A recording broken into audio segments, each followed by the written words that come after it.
Hello everyone, welcome to Gagan the deserving India. दोस्तों, आज हम बात करने जा रहे हैं यूपीएससी का सबसे फेवरेट टॉपिक, जहां से प्री में खास करके वहां से क्वेश्चन पूछता है यूपीएससी। वह टॉपिक है पर्सनालिटीज इन न्यूज। ये ऐसे लोग हैं जो कि पूरे साल भर चर्चा में रहते हैं। हालांकि ये जीवित लोग नहीं हैं, इतिहास के बहुत ही लेजेंड हैं ये सभी के सभी। तो इनके बारे में जब भी कुछ चीज़ें होती हैं, इनके बारे में कुछ अपडेट्स आती हैं, इनके बारे में कुछ डेवलपमेंट होती है, या तो इनका स्टैचू बनता है, कोई बर्थ एनिवर्सरी होता है, या फिर इनके बारे में कुछ नई चीज़ें सामने आती हैं, तो ऐसे में इनकी चर्चा होने लगती है। और वैसे सिचुएशन में यूपीएससी के कान खड़े हो जाते हैं और आपसे क्वेश्चन पूछ देता है। वो इन सभी लोगों से काफ़ी माइन्यूट डिटेल्स पूछता है, जहाँ पे हो जाते हैं आप कंफ्यूज। उसी कंफ्यूजन को दूर करने के लिए ये सीरीज लेकर आए हैं हम आपके सामने, जहाँ पे हम पढ़ेंगे पर्सनालिटी इन न्यूज़, उन सभी व्यक्तित्वों के बारे में जो कि पूरे साल चर्चा में रहे होते हैं। चलिए स्टार्ट करते हैं। सबसे पहले हम पढ़ेंगे मिहिर भोज के बारे में। अब देखिए, मिहिर भोज जो है ना, मैं बोलूँगा कि मिडाइवल हिस्ट्री के सबसे इंपॉर्टेंट पर्सनालिटी है। ऐसे भी आपको इनके बारे में जानना चाहिए क्योंकि ये मिडाइवल हिस्ट्री के सिलेबस के पार्ट हैं। देखिए, 9th सेंचुरी के रूलर थे, तो आपको इतना याद रखना चाहिए क्योंकि यूपीएससी यहीं से क्वेश्चन बनाता है कि आपको बताना होगा कि 10th सेंचुरी से पहले कौन से रूलर थे, उनका नाम दे देगा 4-5, आपको हो जाएगा कन्फ्यूजन। तो आपको याद रखना है कि 9th सेंचुरी के रूलर थे। ये किस डायनेस्टी से बिलोंग करते थे, तो आपको पता होना चाहिए कि गुज्जर प्रतिहार डायनेस्टी से बिलोंग करते थे। तो ये दो फैक्ट्स आपको पता होना चाहिए। अगर मैं सक्सेशन की बात करूं और टाइटल की बात करूं, तो इनके पिताजी से इनको जो सिंहासन है 836 सीई में इनको मिला था, और इसी के साथ साथ इन्होंने खुद को आदि वराह का टाइटल दिया था, अर्थात लॉर्ड विष्णु के डिवोशन की वजह से इन्होंने खुद को आदि वराह बोला था। अरब मर्चेंट्स अकाउंट में भी इनके बारे में जानकारी हमें देखती है, जो कि अरब जो बिजनेसमैन होते थे इंडिया में आते थे। अब ऐसी बात नहीं है कि अरब लोग बहुत पहले से आया करते थे इंडिया के अंदर में इस रास्ते से। बेसिकली यूरोपियन इस रास्ते से आए थे, अरब इस रास्ते से आते थे। तो उनके अकाउंट्स में भी मिहिर भोज के बारे में बहुत ही इंपॉर्टेंट इनसाइट्स हमें देखने को मिलता है।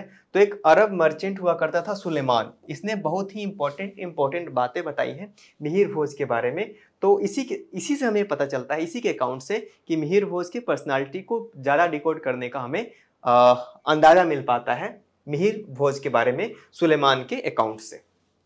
ये बहुत बड़े संरक्षक थे आर्ट्स के, और उसके एक्सपेंशन में भी इन्होंने बहुत ही ज़्यादा इंपॉर्टेंट रोल प्ले किया था। चलिए चलते हैं अगले पर्सनालिटी की तरफ। अब हम बात करेंगे संत मीराबाई के बारे में। मीराबाई काफ़ी इंपॉर्टेंट पर्सनालिटी थी, काफ़ी स्ट्रॉन्ग पर्सनालिटी थी, और वुमेन रिफॉर्मर में अगर मैं आपसे बात करूं, महिला समाज सुधारक में सबसे प्रथम स्थान में मीराबाई का ही नाम सामने आएगा। इनका जन्म मेवाड़ में हुआ था, मेवाड़ की प्रिंसेस थी, लेकिन फिर भी इन्होंने अपनी जिंदगी एक संत की तरह गुजारी। ये कृष्ण की भक्त कहलाना पसंद करती थी खुद को, और एक राजकुमारी होने के साथ साथ एक राजघराने की बहू भी थी। इनका बचपन का नाम यशोदा था, कभी पूछा जा सकता है आपसे। इसी के साथ साथ इनके कुछ मेजर वर्क्स हैं, जैसे कि पायोजी मैंने राम रतन धन पायो, काफी इंपॉर्टेंट है, पूछा जा सकता है यहाँ से। इसके साथ इनके जो वर्क्स हैं उसको इंग्लिश में ट्रांसलेट भी किया गया था, जैसे कि मीराबाई स्टैटिक ऑफ पोएम्स करके एक कंपाइलेशन तैयार किया गया इनके पोएम्स का। एक सोशल रिफॉर्मर थी, इन्होंने संत रविदास को अपना गुरु बनाया, खुद को उनकी शिष्या कहती थी। जितने भी कास्ट नॉर्म्स थे उन दिनों के, उसको उन्होंने चैलेंज किया था। चलिए आगे बढ़ेंगे, रानी दुर्गावती के बारे में जानते हैं। इनका जन्म चंडेल डायनेस्टी में होता है, महोबा, उत्तर प्रदेश, बुंदेलखंड का इलाका है। उत्तर प्रदेश और मध्य प्रदेश का जो बॉर्डर है उसको हम बोलेंगे, वहां पे इनका जन्म हुआ था महोबा में। हालांकि महोबा यूपी और एमपी के बीच में आता है।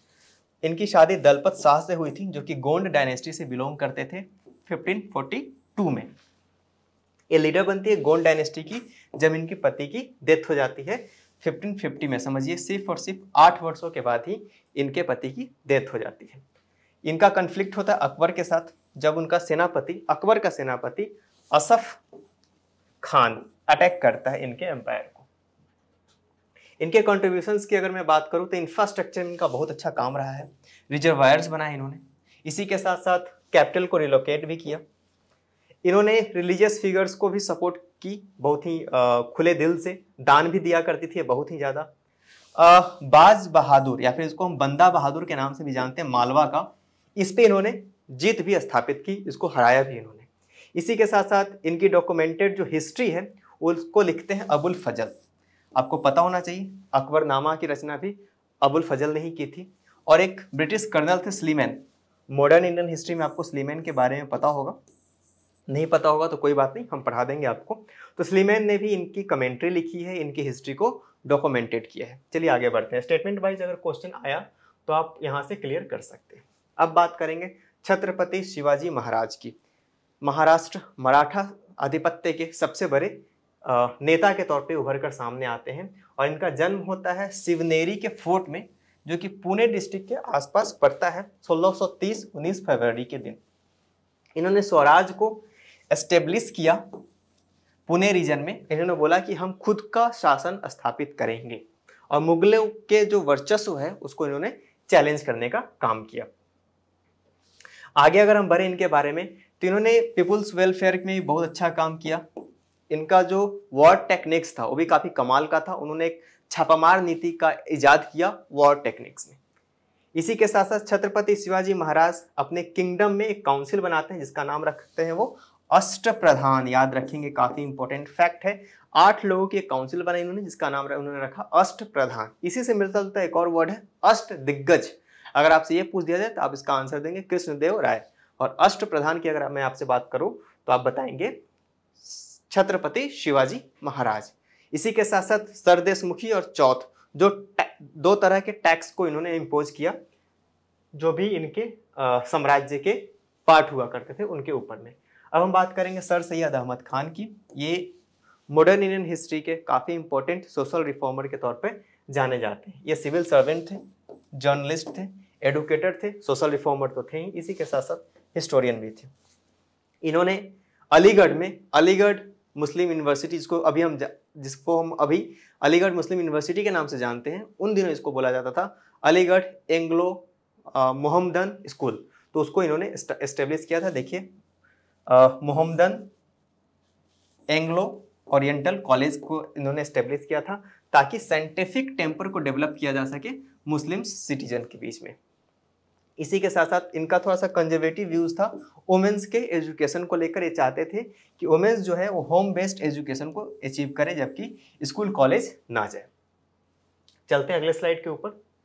उसके बाद हम बात करेंगे राजा रवि वर्मा के बारे में। देखिए राजा रवि वर्मा का जन्म हुआ था त्रावणकोर में। ये फैक्ट आप याद रखेंगे, यहाँ से क्वेश्चन पूछा जा सकता है। अभी तक यूपीएससी ने राजा रवि वर्मा को टच नहीं किया है। मुझे पूरी उम्मीद है कि इस बार राजा रवि वर्मा के बारे में, नहीं तो अगले बार तो जरूर यूपीएससी पूछेगा ही पूछेगा। इनको बोला जाता है the father of modern Indian art. तो याद रखेंगे आप, father of modern Indian art किनको बोला जाता है? राजा रवि वर्मा को।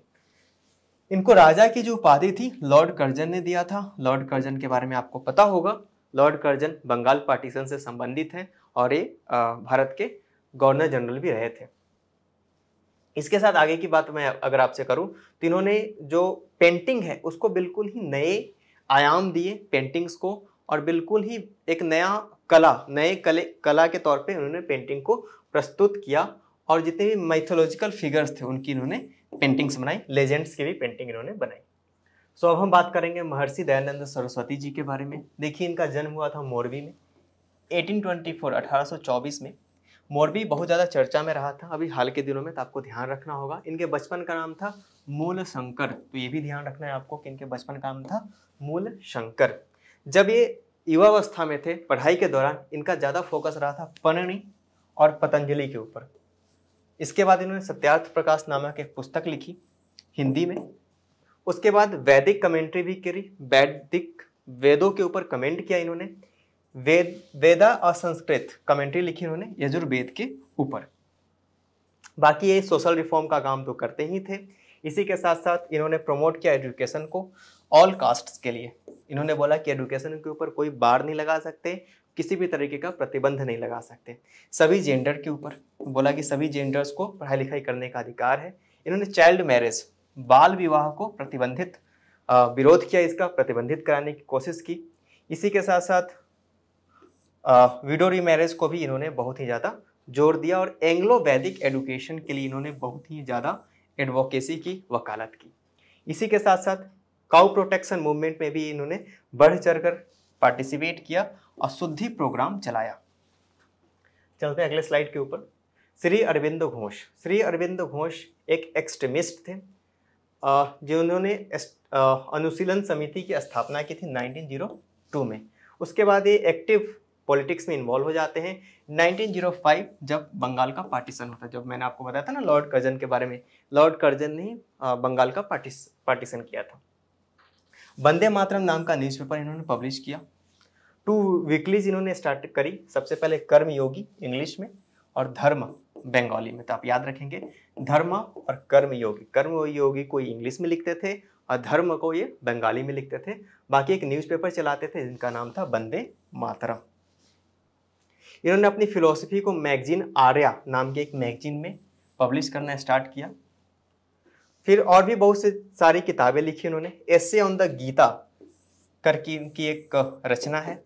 The synthesis of yoga and the EPIC poem Savitri करके इनका एक बहुत ही महत्वपूर्ण पोयम कलेक्शन भी आया है।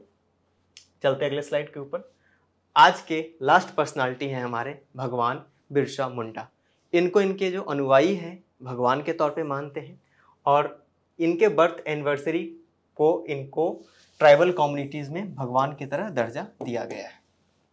ये छोटा नागपुर मुंडा ट्राइब से बिलोंग करते थे, जो कि छोटा नागपुर के प्लेटू जो है झारखंड का जो इलाका है वहाँ पे पाए जाते हैं।